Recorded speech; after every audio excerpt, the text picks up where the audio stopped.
My entire identity was tied to the fact that I was like an Olympic athlete, a runner.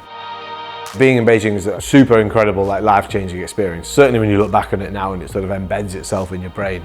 Competing in my first Olympics on home soil and coming away with a medal was just incredible. I can still remember starting the first game. I was the youngest player in the team. We had 20 of my family and friends in the audience, and it came on and my heart has never pumped so much.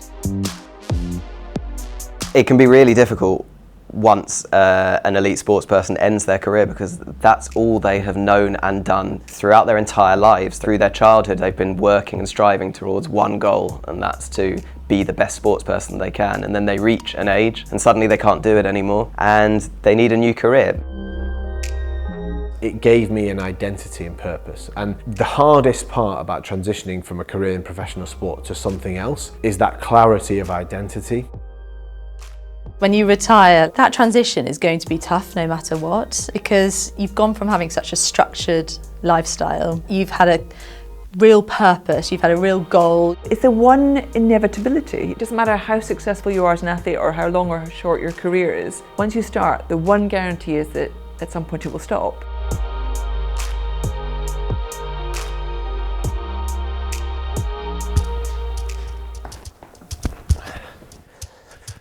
I'm Andrew Steele. Actually, what should I say I am? When I introduce myself, I used to be an Olympic athlete. And in some ways that's quite sad. I'm an ex-athlete and entrepreneur. I never felt like I was naturally talented. In my early days, I was a little bit taller than other kids at my age and had a disproportionately long legs to torso ratio. So I could always run like quite well, but I wasn't like super physically talented. My natural ability was that I could withstand discomfort better than others, I think. So I found myself, for right or wrong, running the 400 metres. But I never ever thought it'd be a career. I never thought I'd be a professional runner. Even as far as like, I remember when I was 16 telling my friends like, well, I'm not interested in making it a job. It's not really my thing. I was about to go to university and someone said, hey, would you like to do this race in Italy and they'll pay for your travel? I thought, oh, that's pretty cool, I'll do that. and then before long, I was 35 and I'd never been to university since. So yeah, I didn't fall into it, but I almost like unwittingly followed this path.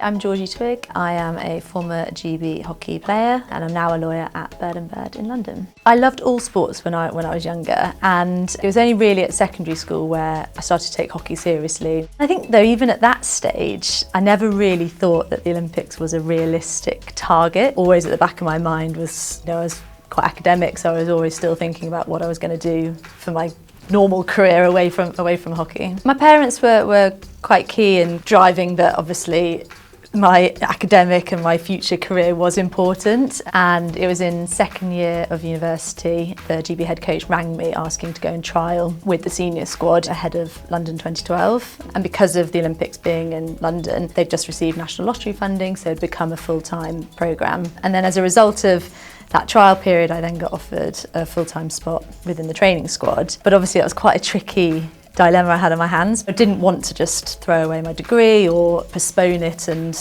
not end up finishing it. And thankfully, Bristol University were amazing and allowed me to split my final year over 2 years. When sport is at that level, the doors open about potentially something like the Olympic Games. It's a passion and it's a dream and it's a desire, and actually the financial side is not the attraction.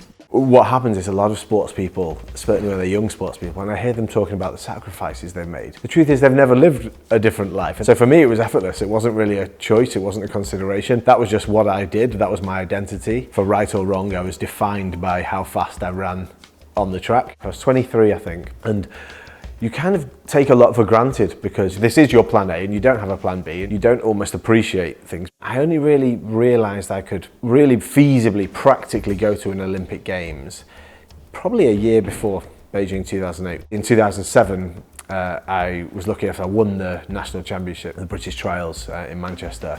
And then I was like, oh, hang on, I'm kind of like one of the best in the country. Surely I'll make it to the Olympic Games next year. And thankfully I did. Everyone always just assumes that winning the gold in Rio was like the absolute pinnacle of my career. And obviously it was. However, for me, London 2012 was equally special. Nothing can prepare for suddenly competing in your first Olympics on a home soil and the feeling that your body goes through. It was quite surreal. When you go into the village and there are thousands and thousands of other athletes, and then there's some superstars that you see normally on the TV just in the dining hall with you. It's very hard to get prepared because it is just so unique, and you don't get that feeling when you then go to your second one, actually, because you are used to it. That first time you go into the Olympic Village, it's very surreal. In theory, I should have been at my sort of physical peak in London 2012. When we finished Beijing, you have this sort of, well, it's 4 more years, and there's this big monster on the horizon of the home Olympic Games. It was completely defined you. Like every single interaction with everybody was by the factor, oh, you're going to be at London 2012. Things were going okay. And in 2011, I got dropped off the funding program, so like it just ratcheted up the pressure. I just thought, well, I'm going to press on as normal. I'll put everything on a credit card, and I had a paid gig that came, which was really useful for me, which was to film this children's television show. And I had to be this masked runner chasing down these children, right? But it was filmed in freezing temperatures in Motherwell in Scotland, and I was chasing children on a 150-metre race all morning, all day. And of course, on the very last rep, at the very last shot, I ruptured my Achilles tendon at the start of the year 2012. I was like, oh my gosh, this is like not what you need in an Olympic year, but I needed to do this job because I needed to get paid, right? So that really probably paid to the chances. In the end, I did okay. I was ranked 7th on selection day, and they normally take the top 6 for the relay, and I was just a little bit outside. But the truth is, I wasn't good enough to make the team. Injuries can have a huge impact on someone's career. Obviously, if you can't qualify for an event, then you can't compete on the biggest stage, and then you can't win the medals that really sportsmen and women's careers hinge on. A lot of these athletes are walking a tightrope really for the weeks and months leading into the Olympics, because they need to be in peak physical condition on the one day that their final takes place, and if that isn't the case, then really everything can unfortunately fall apart. Making the Olympic Games in 2008 and then missing out on London in 2012 was almost like a death of a close family member. It was like so traumatic because everybody had said, are you going to be at London 2012 for your entire life? My entire identity was tied to the fact that I was like an Olympic athlete, a runner, and the one Olympics that everybody ever cared about. I just couldn't comprehend it at all. I couldn't really speak to anyone for ages. I didn't really know how to interact with society because I felt like my entire identity and my entire worth has just been like completely exploded. My last Olympics in 2016, I think almost everyone I'd rowed with had retired by that point. So I'd watched everyone come to the end of their career and moved on. It's the one predictable thing, and yet I don't think any of us are really completely ready for it in some ways. By the end, part of you still thinks maybe I'll just keep going forever, but I kind of finished on my own terms, and a lot of athletes don't get that. And even so, it was still hard. I loved the big games and the tournaments. The day-to-day stuff was a grind, but the tournaments, the big matches, when you're playing against a rival team, nothing replicates that feeling, that adrenaline, that buzz that you used to get. To go from such a high to suddenly struggling to find your purpose in life is an incredibly hard thing to do. It's a huge sense of loss overnight. You lose an immense sort of structure that's built around you. You lose a real sense of purpose of what you do and why you do it. You lose a whole family of people around you who help and support and you work with. You sort of don't really know who you are really or what you do. And I remember having a slight existential crisis moment of being on a flight on holidays shortly after the games and coming into land and getting one of those landing cards, and you have to fill it in, name, whatever, passport number. I came to occupation and I thought, I don't know what I do anymore. One of the things I did was I found business networking meetings, and I wrote to the founder of organising these. I said, listen, I'm a local athlete in the Northwest. Guys, I need some help. Does anyone want to sponsor me? And that yielded some success. They're a multinational company, a huge business, and they agreed to a contract with me. And I did some talks with them, but the deal had a clause, which was I got 50% of 20 grand, so I got 10 grand to see me through the year, and then if I made the team I got the next 10 grand. So I'd clocked up all these credit card debts, and effectively if I had just made the team I would have solved a lot of that problem, and then of course I would have been funded because I made the team and so on. And then when I was trying to come to terms with what had happened, there were 3 factors which made me feel pretty depressed. One was I didn't go to university as a result of my sporting career, so I would have been quite good, I think, educationally, academically, and I chose not to go down that route. So I had no education. And then secondly, I'd never had a job. I had literally run in a circle my entire adult life. So I had no work experience at all.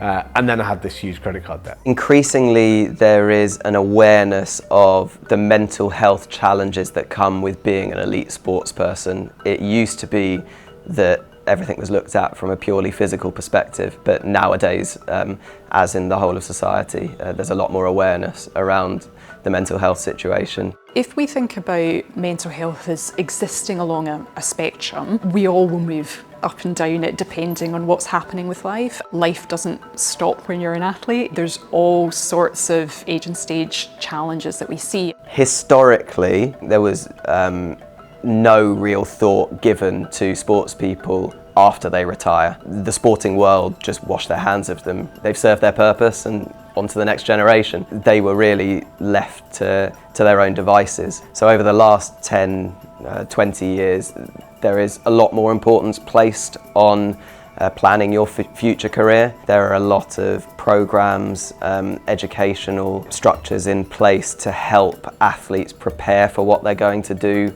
after their careers. In terms of life after sport, there are transitional arrangements. For an athlete, you can still engage with a performance lifestyle advisor, which will help you then with that transition back to normal life where you're no longer an elite athlete and you have to sort of live in the world with the rest of us who have to go out and earn some money or continue with your studies. So that support continues for 24 months. From the outside world, it can feel like money is no option in high performance sport, and that's absolutely not the case, depending on what choices that athlete makes. We've certainly got lots of athletes that work full-time or aren't able to work full-time to be able to train as often as they need. So if you're reliant on purely funding, that's not a huge amount of money, and it's also dependent on your performance. So if you get an injury, then that becomes more tenuous and more stressful. We make a huge effort, as does the whole system, to look after the athlete in the wider sense. We work with athletes to ensure that simultaneously, whilst they're competing and trying to reach the highest levels, they keep other things going, whether that's simple things like driving lessons, whether it's education, whatever it might be, but there's opportunities for support and also for funding to make sure that those areas of their life are not overlooked. Athletes are now more aware about planning for life after sport than probably they were 10, 15 years ago. You just don't know when your sporting career is going to come to an end, whether it's through deselection or injury. We were lucky enough, we had a lifestyle performance manager who kind of helps, facilitate conversations, introductions, or at least just started you thinking about, right, what do I want to do next? Because I think the hardest thing is knowing what you want to do next. For me, I was quite unique in our team. I kind of had a very clear path, and it just took the pressure off. I knew then that I had a job lined up for after when I was going to retire from sport. Almost every single one of them has not earned enough money to retire, so they need something else to do.